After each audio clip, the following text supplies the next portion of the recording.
Hello, hello, Forefront family. Welcome to Open Studio number 5 of the Web3 Creator Residency. This is a big week. So the resident creators that have been with us, Alex and Tez, this is their last week. Allie, of course, finished off her residency last week and is now enjoying a break, a little bit of digital detox. And then she'll get right back to work, I'm sure, with the exciting Play Library project. But I am so happy to welcome, as part of the second cohort, this is their very first week, Kabuki and Demo. So quick introduction to our Forefront family, because by now I'm sure you're well familiar with Alex and Entes. Kabuki is a musician, veteran DJ of Germany's drum and bass scene, record label founder, multidisciplinary artist of more than 2 decades, and Kabuki is currently exploring large format installations operating on the fringes of sound, light, and movement. And we are going to let Kabuki describe his residency NFT project in more detail in a few minutes. But before that, I also want to welcome Demo. Demo hails from Argentina, and he is a musician and 3D visual artist. He is currently world building his most cohesive and expansive project yet, entitled YH4, which consists of fantastical biomes and creatures belonging to the same universe, an ode to nature's beauty. So welcome, Kabuki, welcome, Demo, and of course, welcome, Alex, and welcome, Entes. So before we jump into it and hear before we jump into it and hear a little bit more from Kabuki and Demo about their projects, I want to just hand over the spotlight briefly to our friends Alex and Entes, who, as I said, this is their last week of the residency. Alex, let us know how the last week went and what the Forefront family can look forward from you this week. Yeah, last week was really fun. Still continuing to do the not public interviews, anonymous interviews of the Forefront community to get a deep dive into what makes Forefront so special, what the challenges are, and how we can all grow in a sustainable way together. And then, yeah, the Twitch stream was really fun. I finished the song that's going to be, I'll say more about that later at the end. We're still figuring out what we're saying about. Okay, I'm just gonna stop there. There's some fun stuff coming later. And then this week, I'm gonna be doing another live stream on Twitch, producing music for preseason training on Wednesday at 7 p.m. Eastern. Very exciting. Amazing. Amazing. Thank you, Alex. Thank you. Entes, handing it over to you, my friend. How did last week go? I know you did a session on Gorilla, exploring your artistic and creative influences. Tell us how that went, my friend, and tell us what you have planned for this coming week. Yes. Hi, everybody. So this week, starting with Thursday, I got the inauguration of the tunnel, the vortice, the graffiti tunnel I paint. This big installation here in Peru. So I show a little bit of that. Actually, we started doing the video couple weeks ago. So now we got 10 minutes, something like that, with all the process. And about the Web3, this Friday we got different kinds of opportunities where I see about the guerrilla in Web3. So with that we got emojis, some memes, animations. So we already starting working last week about what's going on with the emojis, what's the way to do it. We try to together with Forefront for sure, because we don't know how is the way to put the emojis inside Discord or inside Twitter. We try to find a way, but we try to build this huge project about guerrilla. I'm pretty excited. So also this week we try to buy the Oculus to starting doing graffiti in what's it called Meta, right? Meta? Mm-hmm. Yes, we Meta? try You to mean the we metaverse, try or you mean Meta? yes, the metaverse. So we try to go inside and put graffitis there. So I'm starting Awesome. doing the graffitis in the iPad, and later we send it to the other people, and these people can, if you get a house, you can put the graffiti outside. So try to Nice. try to build this project, and actually we present a huge large video in the middle of that. So the idea is put the video of the construction of the faces, and me talking every hour. Actually, we take a little bit more because it's the last week, so we are pretty exciting because we try to do something is never been in Web3, right? Like Yes. put guerrilla is completely different. It's not spam. It's completely different. So we try to don't cross that the line. It is spam or is guerrilla, you know. So we try to put a line. This we identify now some problems there, you know, because maybe the people understand no that shit is spam, so I don't like it, you know. So we Mm-hmm. try to find Mm-hmm. that way. Awesome. Awesome. Yeah, I love the way that you're thinking about it. Look forward to jamming with you on that later, my friend. So now I would love to hand this over to Kabuki. Kabuki, I know I'm not alone in saying I've been very excited to see the start of your residency, my friend. How have you been? How have you been feeling? Have you been doing a lot of? It seems like when we talked before you came onto the residency, a lot of the project was already sort of concretized in your mind. You already had it split up, it's structured into various weeks. Has there been any shifting or fluidity in your game plan, or has it been pretty much what you settled on before the residency began? No, it's pretty much how I kind of mapped it out. This is how I like to work, that I decide on the game plan and then I stick to it. And, through this also I have to fight through certain certain issues that I maybe didn't envision before. So of course you have to, roll with some of the punches that you didn't expect. But in general, I just like to set out the plan and then just follow it. I'm a big hiker, so this is something that I really love about hiking, that, this is the path that I need to follow.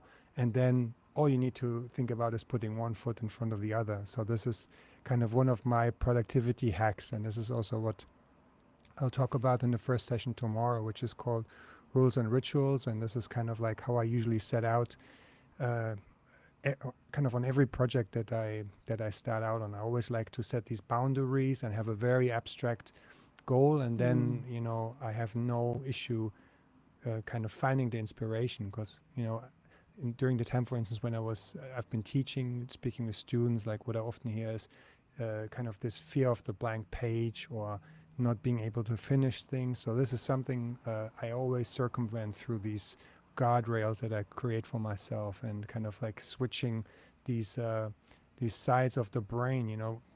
The one side that is more systematically, I like to sit down, map things out, and then when I know in the back of my mind, okay, this is settled, then I can switch this hemisphere off, and I can just be in my creative zone. So this is kind of what I want to talk about during the first week. So this is all about about understanding how to stay in a productive kind of mindset, and also how to stay accountable. This is also very important. For instance, one trick I love to do is I like to work in series. So I always have certain themes that I kind of work under. So there's like certain rhythms I need to deliver, or there's certain boundaries that I create within. So through this, if I don't put something out when it's expected, or I don't show up, for instance, I was writing an album live on Twitch, and I had this daily hour blocked into my schedule, and I knew that if I wouldn't show up, people would be wondering where I was. And even if it was 2 or 3 people, it didn't matter. It's just the fact that you are held accountable for that. So these are some of the productivity hacks I want to share also with the Forefront community, because like my goal is really to stay very abstract in what I plan to do, so that everybody who has kind of like a creative urge is able to kind of take these and run with the ideas and then make them their own. This is really what I'm looking forward to do. I love this. I love this. I can't wait to participate and play along with you. Tell us more about the NFT Mm-hmm. project itself, the generative NFT project. So my very first foray into Web3 was actually a generative NFT that I minted, and I just loved generative principles from a very very early kind of age, and that's like I think one of the cornerstones that I really that really resonated with me was the oblique strategies. That was kind of like it's like a set of playing cards created by Brian Eno, and basically the idea is that whenever you get stuck in your work, you pull out a card from the set and then you read what's on it, and you have to interpret and kind of use that to overcome your creative block. So this was where I felt like, okay, there's very interesting aspects about inviting randomness or chance into your work. And then there was John Cage, Music for Changes, where he literally used like where you would flip a coin and it would kind of influence certain aspects of the composition. So this was something that I always incorporated in my work. So when I learned about NFTs, and specifically the fact that you can use the code to create unique variants of kind of like a specific source, I felt like this is an idea I want to explore through music. And I taught myself JavaScript. I think that was kind of like another kind of excuse to learn a new skill and to kind of iterate the process through the creative idea, having this North Star and then figuring out, okay, how do I reach this? So teaching myself JavaScript, understanding how the whole process works when you mint something, like, okay, how does the hash get incorporated? Because for my NFT, what I did was I would use the hash from the token that was used for the payment, and then use that to create a random seed. So to have like a true kind of impact from the actual, to have this kind of transitional effect of the person interacting with the work, and what comes out is actually dependent on what they put in.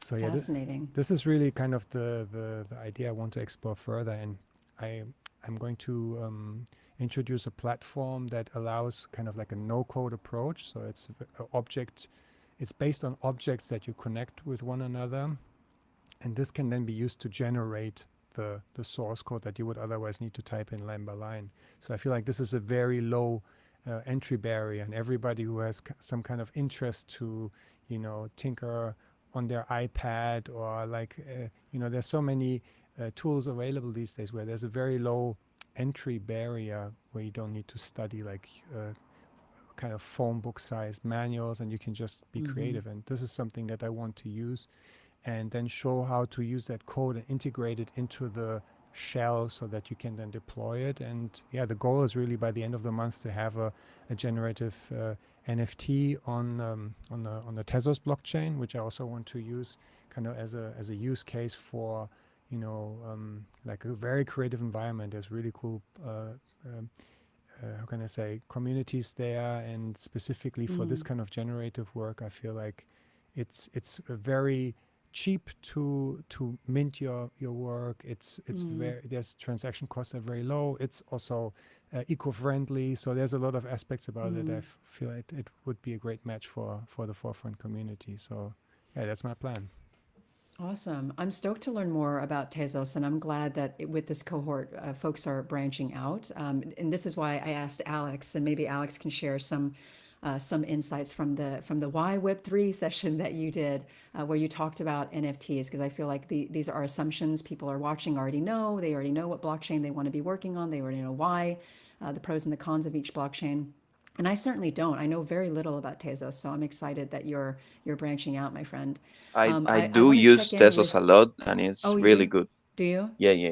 Is Yeah, it? So, I feel so tell me, with me knowing next to nothing, tell me a little bit more about why Tezos is like so favorable for you as an artist. maybe as Kabuki is saying, there's like a feeling of community that there's a lot of movement between artists, like artist by to artists, and it's like a constant flow. Maybe I feel like I use like Ethereum and Tezos, and with Ethereum is like I mint much more rarely, and it's much harder to sell, and it's like mostly collectors that will buy your stuff. But with Tezos, it's different. It's like more an artist-based community, and there is a lot of flow and movement, and there is great art. And as Kabuki is saying, it's pretty accessible to mint economically, but also it is mainly open. There's a lot of different platforms, so you can choose. They work pretty well. The one that I told you, Caroline, is Object, which works like perfect. It's mainly great, and it's also Tesos as a coin. It's a growing coin with a lot of potential. So working with those technologies which are like growing and evolving, yeah, it's really good. Awesome. Maybe I can just Thanks, add Fran, one quick story that was Please, kind of like a please. Web3 aha moment for me, and that was kind of coming through to Tezos. And as Demo said, it's very community based, so everything is very much like grassroots. And one of the early kind of platforms that was used for minting and trading art NFTs on Tezos was just done by a single person, and it evolved, and then traffic grew immensely. And then for some reason, this person decided to just shut the storefront, and all the all the NFTs that were previously accessible through his platform were gone, right? And so this was like, for somebody who was not so well versed in Web3, the first sentiment was like, oh my God, everything is gone, we've been rugged. But it was like, I think an hour or around that actually other kind of community members then quickly threw up this different platform and with a similar interface, and in no time everything was accessible again. So I felt like this was a great example of the whole decentralized aspect. If this was like a centralized database, and if this person would have decided to shut down the store, everything would have been gone. But in this case, everything was registered on a blockchain, and it was just a matter of building up a new front end. So that was really like a aha moment for me. Cool. Thank you for sharing that story, Kabuki. Demo, my friend, I want to pass the mic back to you. Maybe the introduction that I gave, if you want to add to that, let folks know a little bit more about who Demo is and what you've been up to, how you've approached your residency, and what we can look forward to this week. Well, hello. Well, what you said, it's mainly the way that I would present myself. I think that stuck to my plan, to my game plan, when I was like for these sessions coming this week. But in the moment of making like the title for it and really thinking about them, I realized that maybe first session on Thursday, I want to make like an introduction of my creative project. Like sharing my works until now, sharing like my main influences, like making an introduction of this whole world that I've been into, like this visual world, and I really want people to get into it, like to see how it is. And I'm really excited for it, like making kind of an exhibition where I show all my stuff and I show all the things that inspire me to do this. And yeah, I'm really excited for it. I think that there's a lot of stuff that I want to show, that it's like my influences that will make it more understandable of the things that the things that I then do, So yeah.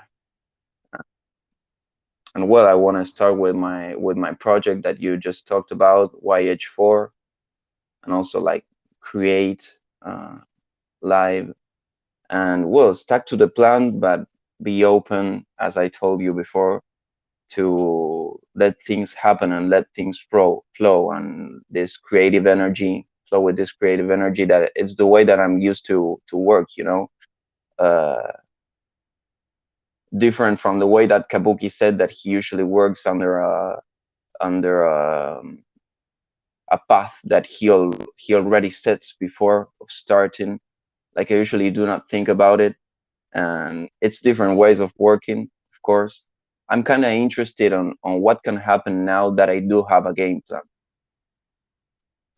because yeah, things can get like more organized now. Of course, it can take to interesting places. So yeah, I'm really excited and really grateful to be talking and sharing with you here.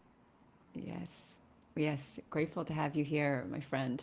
I wanted to leave some time because, as I mentioned on the past Open Studio, I think it's most interesting when y'all, the creators, can actually interact with each other. Given that Alex and Entez, this is their last week, they've basically been through the process.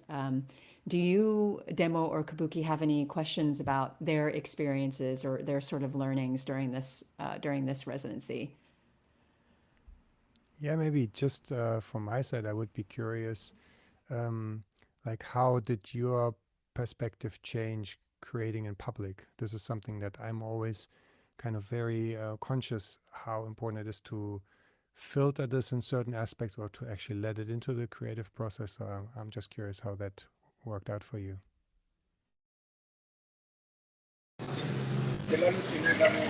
Okay. So for me, switch a lot because I come from the street and it completely, So I'm starting the residence with idea, but a lot like these last 2 weeks, uh, my mind changed a lot because now I understand how is the way to do guerrilla in Web3. Now I get some idea to how I can do it, and now I recognize what's the deal with the spam word too. Like how is the limit of guerrilla, what the spam started, because it's a little tiny line to cross. So for me, switch that. And later, the process of the doing the NFT is the same, because it's art. But the idea to give something more with the NFT in the community, to me is the guerrilla. So now I'm pretty focusing that. So switch all my plan when I started to now the finish. Good question. Yeah, I'd love to add. I feel like a lot of my initial proposal for the residency I feel like it took a 180. Like, I was planning on doing the music privately and the interviews publicly, and then it became clear that the opposite was what was needed in order to bring out the most honest answers in the interviews.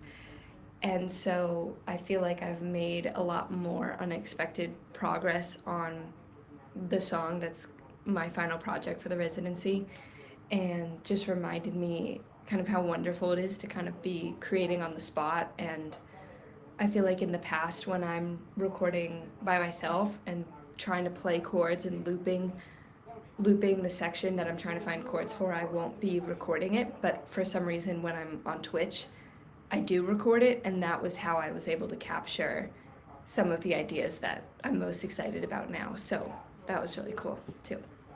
Thanks for asking.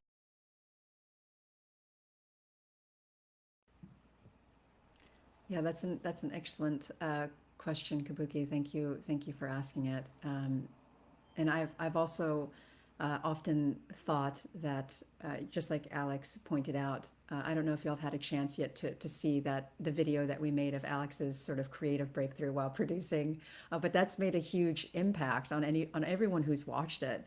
And so this is, for me, just another sort of proof, a demonstration of the value of building in public, is that if we weren't doing that, we would have never had an opportunity to capture just a moment as exhilarating and thrilling as that. And for me, that really represents like the heart of the creator residency. Everyone knows what it's like to feel that way, And Alex, you said that this moment was essentially 7 years in the making. You said that you first began this process of training and learning everything that you had to do to get to that point in 2015. So this moment that was 7 years in the making, we actually had the honor to actually see you go through that. And just amazing, amazing serendipity of actually being able to capture that. And then Entez's too. I think I can add on to that as someone who's been fortunate enough to be a community member watching him is this new direction in his work would not have been possible, Kabuki, if he had not been in such intense dialogue with the community. And going back all the way to his W3CR original application video, where he set out his vision in like in seed form. You know, I know it was so helpful for me to kind of accompany him throughout his first 2 weeks and then go back and watch that original application video. And then I was able to sort of synthesize and say, oh, this is where Entez is going. And what a privilege that is. Often, I think so many times we're just kind of in our own creative bubble. If we're lucky, we have a partner in life that can be like a cheerleader for us. But how often it is that we have someone that is so intently observing and witnessing our creative process that they can be that mirror. They can reflect back feedback that can be like pivotal to our transformation. It's not often the case that we have that. And frankly, this is definitely a challenge for the W3CR during this bear market. It is very, very quiet, and so it's been an honor to be in community with the creators and actually experience what it is like to do that communal co-creation. I know if Ali were here, she would have a lot of things to say about that too. But thanks, Kabuki, for that question. Demo, do you have any, not to put you on the spot, my friend, if you don't, that's perfectly okay. Do you have any questions for either Alex or Entez about their residency experience or anything overall, actually? I think that question that Kabuki made mainly, that was the question that I was gonna ask, you know, because yeah, I'm pretty interested about it. In fact, I would love that every moment of creation that I had was recorded, you know, to Oh my get goodness. there and see. It would be no, I mean in my life, you know, it would be great to go back and see the moments Yes, in which yes. I was creating this specific time, this specific moment. It is so magical. So it Yes. is really interesting for me to record it and be like creating live, even not only for the one scene, but for me. I mean, like, it's something really interesting because there's a moment. It's like a moment in which you cross a line where something happens, and it's like a Yes. really magical moment, and that being Yes. recorded, it's really valuable. So yeah, Yes. that's great. I did see the one from Alex, and it was great. Yeah. And yeah, well, maybe I would ask how do you feel, uh, like, all in all, not only about like sharing and creating live, but like spiritually and then maybe energetically after 4 weeks of this experience. Good question, my friend. I love that question. Oh my God. I feel spiritually cleansed, and because I feel like also initially I was trying to put in so many hours for the interviews, and then I got COVID, and Caroline was like, why don't you switch it up and do this instead? And I feel like my tendency in my life has been to just give, like do all this extra stuff, and to physically not be able to do that because of COVID was such a blessing. And then to be able to have 3 more weeks in the residency of showing the music and doing interviews where I'm asking really challenging questions, you know, has just been so life-giving. And on the music side, you know, I've talked about how I used to make songs specifically for ads where you can only say so much in the lyrics and the production can only be so wild. So to be on this path of like a straight arrow of like clarity, you know, I want to tell a true story. I want to speak from experience and tell a story of why I've found a passion to live again, you know. And so this residency has really been the kind of fertile ground for that, for sure.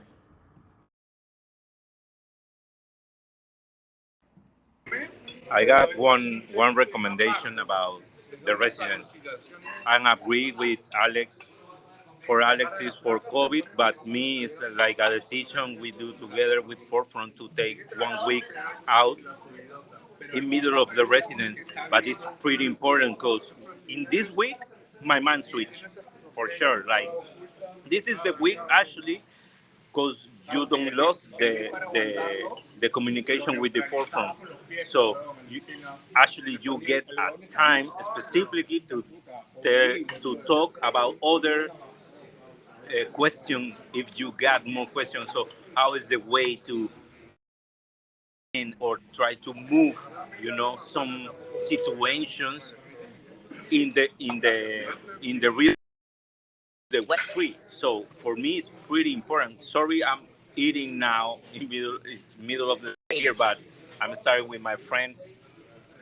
We painting together, but uh, the pretty important thing is take 1 week to think about what's going on with the plan, what's going on with the process, because it's very helpful for me take this week off. Really, it's no week off. For me, it's more work, but switch it. You mind it's like take a break and see the piece outside. When you're staying. In my case, is I'm staying painting, and I need a day to think about what am I doing. Sometimes I return and switch everything, like erase the wall. I'm starting again because the plan is got another things, and more flavor. For me, this is my recommendation personally. Take 1 week in middle of the resident to do it. Actually, to Forefront, because it's pretty important. Take this week off and still talking with the community. And one point more, listen too much Caroline because she's pretty smart. Yeah, I did not endorse that message. Thank you, my friend. Yes, thank Words you of so wisdom. much. That's very, very kind of you. And actually, Entis brings up a really, really good point. And to be very honest, because we are building in public, I had this conversation with Ali. And I realize now everyone has their own different creative path. And the reason why I think Entes this week off, like Alex kind of had a forced, a compelled week off. And we just heard from Alex what a blessing that time off was.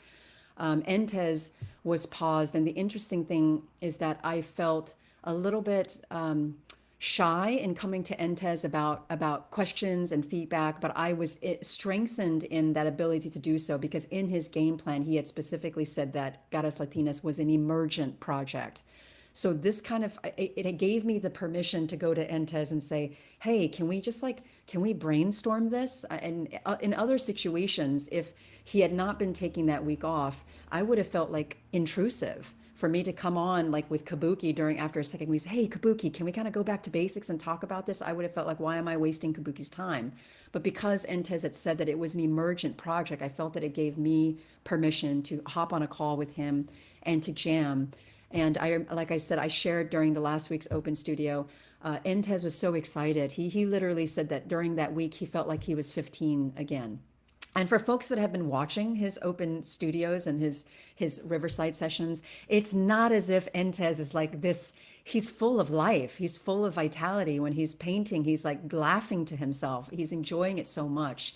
So the fact that during that week where he was paused, that he felt like he was 15 again, it just goes to show where he went this very powerful, vital, creative moment where he was just wrestling with like the basic questions again.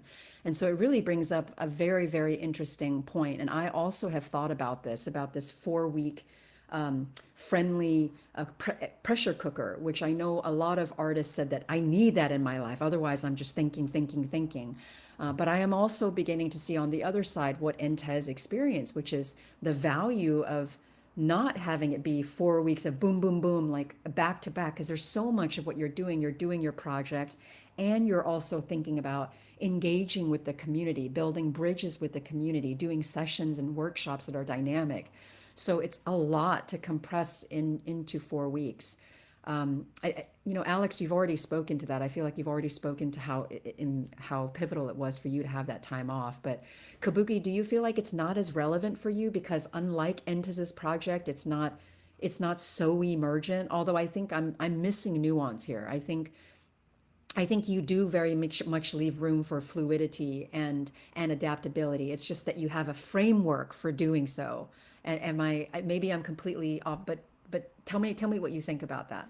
No, I think definitely there's kind of pros and cons, for having kind of like two phases of a project where you also have the possibility to go back to the drawing board, because I think the the beauty of building in public is that you can always fall off the rope, right? That's a given. If you don't leave that room or that possibility, then you're also missing a chance to grow. That's my experience. And I mean, I felt miserably in front of an audience because I'm willing to go out on a limb, and then when you're there in this situation, you realize this is all not coming together, then a new path emerges, right? So this is kind of those are the moments that I live for. So I'm more kind of like the person who likes to have this specific framework, and then I try to fill that with life. And yeah, just as I said, assess each moment as it emerges, and then understand like what is my reaction to this, and specifically also learning how to how to understand which situation or which phase I'm in. There's this really cool book by Stephen King on creative writing, and he coined this phrase, write with the door closed, edit with the door open. So this is always the challenge, if you have you have this constant voice of the critic in your head, and if you while you create, you tell yourself, this might not be good, or how will this person think about it, or that's not me. If you do this, you're basically robbing yourself of the possibility to grow. And I find this is always an interesting kind of like a situation when you are in front of an audience, or when you are kind of being vulnerable, open the doors, and you show how you are kind of stumbling in the dark and trying to find your way, then it's very easy for that voice to get amplified, and then to be more critical of yourself, and it starts to become this feedback loop where this negative emotion just kind of gets amplified. So that's why I feel like this is kind of the interesting, or that's why I love this, have this kind of structure in front of me, because then this also gives me the confidence, like, okay, just put one foot in front of the other, and then something good will come out of it. How about you, Demo? YH4, your residency project. In the previous conversations we've had, it seems like you were saying, you tend to be more fluid. It's like you said, you haven't earlier in your career set out a game plan, long-term goals. You just sort of, you put yourself into a creative situation. You have an intuition that occurs to you in that moment, and that's kind of how you shape your vision. But is this essentially how YH4 has sort of proceeded, or was there, in general, like, would you say that you received this intuition about the project as a whole, this fantastical universe that you're building, or is it more like bits and pieces that you Maybe created one thing? it's Yeah. like discovering it in the process, like with music too. When I made like maybe not albums, but like mixtape or cohesive compilations of several pieces, it's usually like it makes it in itself during the process, with YH4, which is like different biomes from the same universe with several creatures, like, and they're like all belonging to the same place. Maybe the first piece that I made, I wasn't thinking about this. The second piece that I made, I wasn't thinking about this, but I started like recognizing that these were like from the same universe and from different biomes. So it's like the things that I make speak to me, and that is the way that I create usually. Like when I recognize a pattern, I I can say, okay, this is this collection, and maybe I start making some paths for it, like I want, but that's once I recognize this after creating, at least the first steps of a collection, or anything that is like a collection. But yeah, that's a way of working. I did work on other ways, of course, like saying, okay, I will make this and this cohesive thing. But usually the best things that come out of me are like not planned. After making maybe the first two pieces from YH4, I did realize that this was from my universe, and I started creating after this topic. It also got interesting, but maybe I think it's like I lose something and I win something when I start working in this different way, because there are things like this uncertainty that you have when you're starting something, that you don't know what will happen. It's really magical to me, but it's also magical to know what you're about to do. And but usually when I kind of know what I'm about to do, the result is like absolutely different. That usually happens to me. But Yeah. but yeah. Fascinating. Alex, how the concept of preseason training and the intro, the outro, what's going to be the first song, what's going to be the last song, is this a process of discovery for you as well, or did you have like a roadmap when you were setting out what this album would look like? Well, I kind of began to create my roadmap. I have a playlist on Spotify. I know, like, what's Spotify? Never heard of Spotify. It's not Web3. I was just joking. But a playlist of reference songs from back when I used to train for basketball, what I would listen to 100 times, that would just provide me with this endless well of inspiration. And listening to those songs and listening to them with new ears, because I didn't have the ears of an audio engineer before. I wasn't hearing, oh, the string section, and then, oh, they're doing this pattern with the hi-hat or whatever. And so then listening back and feeling like, okay, I really have a framework. I didn't realize that these were strings before in this one song. All the Above by Mano was a huge one that I'd listened to. Probably listened to like 1,000 times. I have no idea. But that was how I started building my framework, was hearing these songs that I loved so much and still love. And then what's the feeling that they, kind of having the two parts to them. And then just the slow growth of like iterating, having, okay, this doesn't work, but I'm just going to keep trying, like not deleting ideas too soon and stuff like that. Awesome. And one sort of note that I have, I'm curious to ask you, as I'm watching you on these Twitch live streams, and it takes such like concentration and attention to detail, it's fascinating. It's fascinating that you can do this live streaming. I know, of course, you tell folks I'm not paying attention to the chat right now, so I'm gonna come back. Otherwise, it would just be crazy making.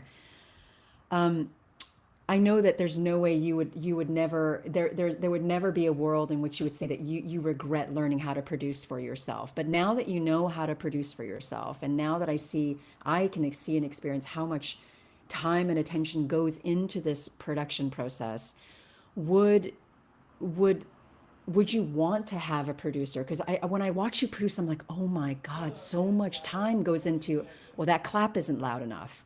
Like, wouldn't you be so glad just to be able to focus on the singing, on the songwriting, versus like the tiniest minutia of these 1,000+ tracks on every single song?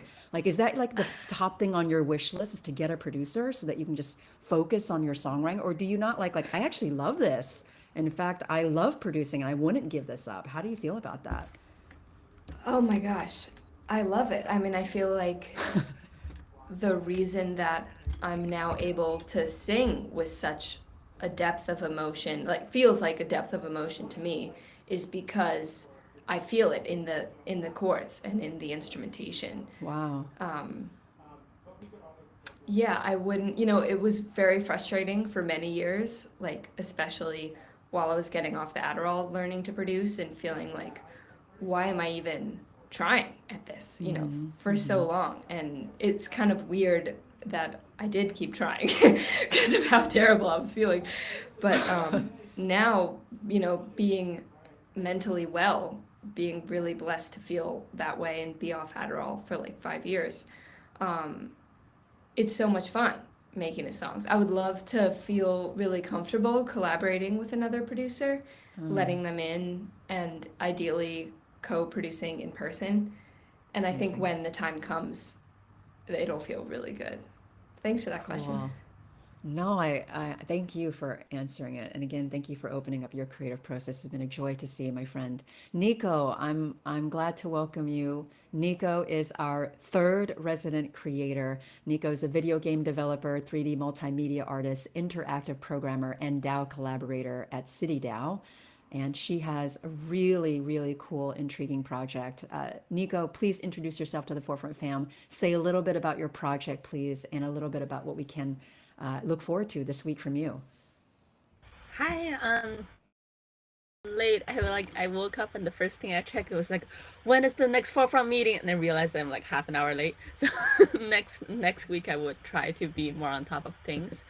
Yeah, so hi everyone, my name is Nico. I am I think Caroline introduced almost everything I wanted to say. Regarding to my project, I just finished a really long and like a very long and tiring road trip through like mid-America to from LA to Texas to Colorado to back to North California. So I finally got settled. And throughout the way, I've been really thinking about what to create for this residency. So I've proposed to create like an eco-village prototype for this residency. And as I was designing an architecture and structures for the eco-village, I realized there's one thing that I kind of overlooked for the concept of creating like a beautiful place to live. That is that it's not enough for things to be eco-friendly, and it's not enough for things to be just like designed in a very like naturally intuitive way. But like architecture should also be very inspiring. It should also be very, very beautiful and like amazing to look at. So I went back to inspirations from ancient temple designs. Been looking at like different temples such as Islamic temple, such as Chinese temple, Thailand temple, and Indian temple. And just like seeing these amazing architecture were just so inspiring. And then I turn around and look at the Earth Adobe design, which is just a dome. I'm like, okay, that's not enough. We need to make more than just a dome. So for the past few days, I've been putting together collages on Pinterest and Arena about just different styles of temples, and I've prepared to make around, I think, like 4 different temples with different themes, each represent different elements, and then have different styles to them. So okay, I actually have sketches for the first one that I've been drawing on the road. So it's basically let me see. So basically there's 4 basic elements of the earth. There's earth, there's fire, water, and air. And then I've decided to like match each of these elements with a temple, and temple design each of elements with functionalities of certain eco design principle. So for example, earth is just like gonna a lot of plants growing with like aquaponics, but then like design and like aeroponics and designed within like some more ancient temple aesthetic. So this is an unfinished draft, but you see it's like based on a Chinese temple design principle.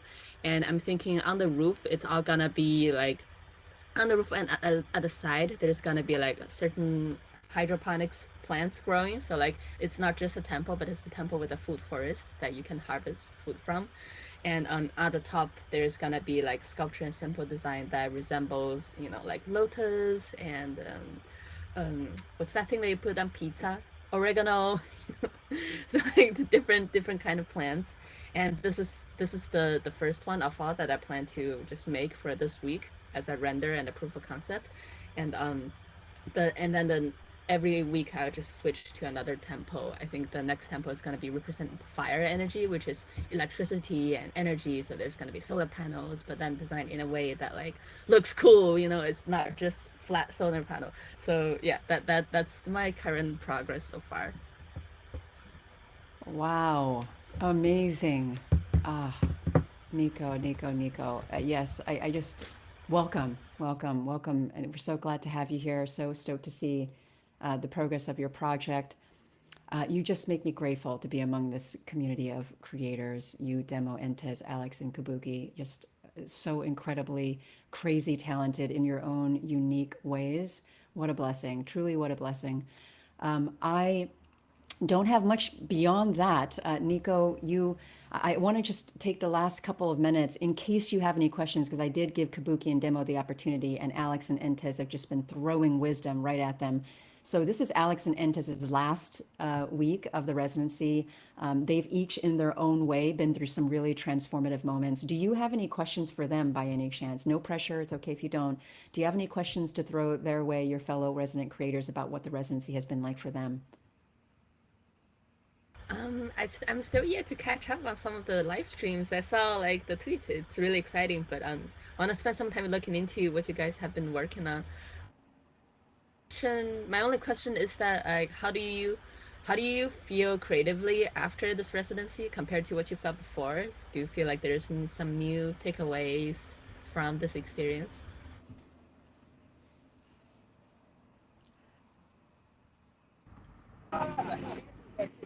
You go, Alex, first. It's your Okay, time cool. now. Okay. I'm see what's going on with the mic. I said, okay. Alex was also saying what Yes, who's yes. going off. We say Who's like, coming off oh, mute. okay, oh, okay. Yeah, I love that question. How do I feel creatively after this? I feel like it's so much easier to listen to my heart and creative impulses. I feel like there's so much more possibility for my music, and that it's worth it to share, because doing like the music Q&A talking about how I would train for basketball versus how I now train for music is something I didn't think I would share until like many, just like why would I talk about that now? And so I'm so grateful that Caroline challenged me to do that. Yeah, it's just been such a wonderful experience, and so excited to watch you all blossom in your projects. So for me, I think so. I got a new part inside of my brain about what's going on with all this new world for me. Like Web3 is like give me more opportunities now. Like not only to be artists from NFTs or something like that. Like can give me the opportunity to use it the space. Like not only for me, art means connect with the community, but more straight. Like when you paint in the wall, it's different when you go to the museum and pay to go in, right? It's completely other version, and I think so now I use the Web3 like the street, you know. Give me that opportunity. When I'm staying in the street, I got my stickers. I put the stickers in where part I want, So or attack with a marker, So now I can use it internet that of that way, like goes. It's pretty complicated to try to move all my ideas to other world, because Web3 for me is other world, like give me more opportunities, give me like it's hard to say, but it's like I never understand. Now I understand more, you know, like a little bit more. So with that, I need to say thank you for this opportunity first, and later uh, use it, use it like for real. It's like take the opportunity. No, not only okay, I can do my NFT and nothing more. You know, like these people understand. I'm trying to do my best. Try to mix my shit in the street and try to put that shit in the Web3. But for me, it's not only that. It's like I try to create a relationship with these people and try to create like a familia. You know, that for me is switch completely different the game. I love it. Thank you, Intez. Thank you, Alex, for those heartfelt answers. Thank you, Nico, for the question. So, Forefront Family this week is going to be action packed because we have 5 creators who are putting on live sessions, workshops, live streams for you. Just go to our Forefront link tree. You will see in the show notes. This is being sent out as a podcast, be published on all of our platforms. You will see in the show notes the website, our community HQ, where you can check out the creator profiles, find out more about Kabuki, Alex, Entes, Demo, and Nico, find out more about their residency project, and also see a schedule of all of their upcoming events. And you can, of course, also follow along asynchronously. We are posting all recordings of their previous events for you to enjoy as well. But we encourage you to join the Discord, hop into the W3CR Creator Cafe, and engage with our amazingly talented creators. With that, my friends, I bid you farewell until next week. But of course, I will see you this week in all of your fabulous events and sessions. All right, sending love. Thank you all. Bye-bye, Kabuki. Bye, Alex. Bye, Entes. Take Bye, care. Demo. Thank you. Bye, Bye bye. Nico. Bye. See you Thank soon. you. See you Care. soon, friends. Thank you. See you Bye-bye. soon.